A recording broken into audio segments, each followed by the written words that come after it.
জানা মতে শাওয়ালের রোজা রাখার সময় প্রচলিত কোনো ভুল আছে কিনা যা আমাদের এড়িয়ে চলা উচিত। শাওয়ালের 6 রোজা রাখলে কি আসলেই সারা বছর রোজা রাখার সওয়াব পাওয়া যায়? এই হিসাবটা ইসলামে কিভাবে করা উচিত? শাওয়ালের 6 রোজা কি ঈদের পরদিনই শুরু করতে হবে নাকি পুরো মাসের যে কোনো দিন রাখলে হবে? এই রোজাগুলো কি টানা রাখতে হবে নাকি বিরতি দিয়ে? একটি রোজার নিয়তে কি কাজা এবং শাওয়ালের নফল উভয়ের সওয়াব পাওয়া সম্ভব? অর্থাৎ এক রোজায় কি 2 নিয়ত করা যাবে? রমজানে যে গুনাহগারগুলো ছেড়েছিলাম শয়তান মুক্ত হওয়ার পর সেগুলো থেকে বাঁচার উপায় কি? রমজান পরবর্তী ইবাদতের ধারাবাহিকতা ধরে রাখার কিছু উপায় বলে দিন। মা বোনদের রমজানের যে রোজাগুলো ভাঙতি হয়েছে সেগুলো না রেখে সরাসরি শাওয়ালের 6 রোজা রাখা যাবে কিনা নাকি আগে কাজা রোজা শেষ করা বাধ্যতামূলক? যেহেতু হাদিসের ভাষ্যটা এরকম মান সামা রমাদান সুম্মা আতবাউ সিত্তাম মিন শাওয়াল, যে রমজানের রোজা রাখলো এরপরে শাওয়ালের 6টা রোজা রাখলো, হাদিসের ভাষ্যটা লক্ষ্য করলে বোঝা যায় যে রমজান রোজা রেখে আগে শেষ করা দরকার, এরপরে শাওয়ালের রোজা। অতএব মা বোনরা হোক আর পুরুষরা হোক সবার জন্য একই কথা প্রযোজ্য। রমজানে কোনো কাজা রোজা থাকলে আগে কাজাগুলো রেখে তারপরে শাওয়ালের রোজা রাখা উত্তম। কোনো কারণে যদি রমজানের ভাঙতি রোজা রেখে শাওয়ালের 6টা রাখা সম্ভব হবে না মনে হয়, কারণ রমজানে 10টা রোজা ভাঙতি হয়েছে, আবার এদিকে শাওয়ালের 6টা 16টা রোজা, এতগুলো রোজা তার এক মাসে রাখা তার জন্য টাফ হবে যদি মনে হয়, তাহলে সেক্ষেত্রে সে শাওয়ালের 6টা রোজা রেখে কাজাগুলো পরে আদায় করলেও ইনশাআল্লাহ তার শাওয়ালের 6 রোজার ফজিলত আদায় হয়ে যাবে। শাওয়ালের 6 রোজা কি ঈদের পরদিনই শুরু করতে হবে নাকি পুরো মাসের যে কোনো দিন রাখলে হবে? এই রোজাগুলো কি টানা রাখতে হবে নাকি বিরতি দিয়ে? এটা আমরা ইতিপূর্বে বলে ফেলেছি, শাওয়ালের 6 রোজা ঈদের পরপরই রাখতে হবে এমন কোনো বাধ্যবাধকতা নেই। তবে অনেকের জন্য সহজ হয় ঈদের পরপর রেখে ফেলতে পারলে, যাতে করে রোজার অভ্যাসটা থাকে এর মধ্যে রেখে ফেলতে পারে, পরে আর রাখা হয় না, তারা আগে রেখে ফেলবে। আর যার সুযোগ আছে পরে রাখার বা দরকার আছে পরে রাখা, সে পরে রাখবে এবং ধারাবাহিকভাবে রাখুক, সপ্তাহে 2টা করে 1টা করে রাখুক, যেভাবে খুশি রেখে শাওয়ালের এই মাসের মধ্যে 30 দিনের মধ্যেই রেখে শেষ করতে হবে। একটি রোজার নিয়তে কি কাজা এবং শাওয়ালের নফল উভয়ের সওয়াব পাওয়া সম্ভব? অর্থাৎ এক রোজায় কি 2 নিয়ত করা যাবে? না, এটা আপনি করতে পারবেন না। ফরজ রোজার নিয়ত করলে সেখানে আবার নফলেরটাও নিয়ত করতে পারবেন না। তবে নফলের 2টি একসাথে নিয়ত করতে পারবেন। যেমন সোমবার বৃহস্পতিবার রোজা রাখলেন, চাঁদের 13, 14, 15 রোজা রাখলেন, আবার শাওয়ালের রোজারও নিয়ত করে নিলেন, এখানে ইনক্লুড করতে পারবেন, 2টা নিয়তে একসাথে করতে পারেন। আর ফরজ কাজা রোজা আছে সেটা রাখলেন, একই সাথে আবার শাওয়ালের 6 রোজা রাখবেন, সেটা আদায় হবে না। শাওয়ালের 6 রোজা রাখলে কি আসলেই সারা বছর রোজা রাখার সওয়াব পাওয়া যায়? এই হিসাবটা ইসলামে কিভাবে করা হচ্ছে? এটা আমরা বলে ফেলেছি ইতিপূর্বে।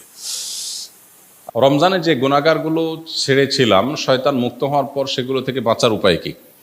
রমজানে যে সমস্ত গুনাহগুলো আমাদের দ্বারা হয়ে গেছে সেগুলো রমজান পরবর্তী জীবনে আমরা কিভাবে ছাড়ব, এটার জবাব আজকে আমরা বলেছি পুরো আলোচনাতে।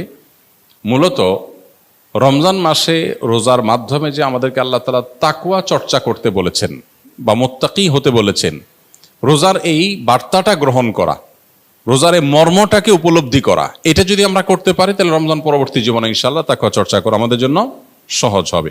আর যদি রোজার মানে শুধুমাত্র সাহারি ইফতার মনে করি আর তাকওয়া চর্চার বিষয়টা না বুঝি, তাহলে সেক্ষেত্রে রমজান পরবর্তী জীবনে আসলে এর কোনো প্রভাব পড়বে না। আপনার জানা মতে শাওয়ালের রোজা রাখার সময় প্রচলিত কোনো ভুল আছে কি না যা আমাদের এড়িয়ে চলা উচিত?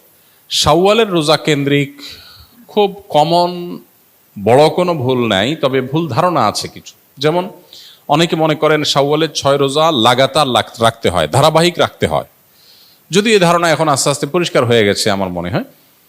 শাওয়ালের 6টা রোজার ফজিলতটা আমরা জানি। নবী সাল্লাল্লাহু আলাইহি ওয়াসাল্লাম বলেছেন মান সামা রমাদান সুম্মা আতবাহু সিত্তাম মিন শাওয়াল কানা কাসিয়ামিদ দাহর, যে ব্যক্তি রমজান রোজা রাখার পরে শাওয়ালের 6টা রোজা রাখবে সে ব্যক্তি সারা বছর রোজা রাখার সওয়াব পাবে।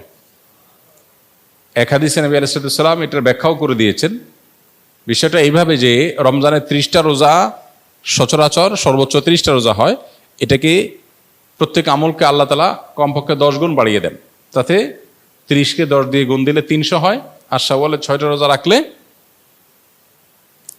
আর 6 দুগুণে 60 হয়, তাহলে 360, চান্দ্র বছর হিসাবে 360 দিন।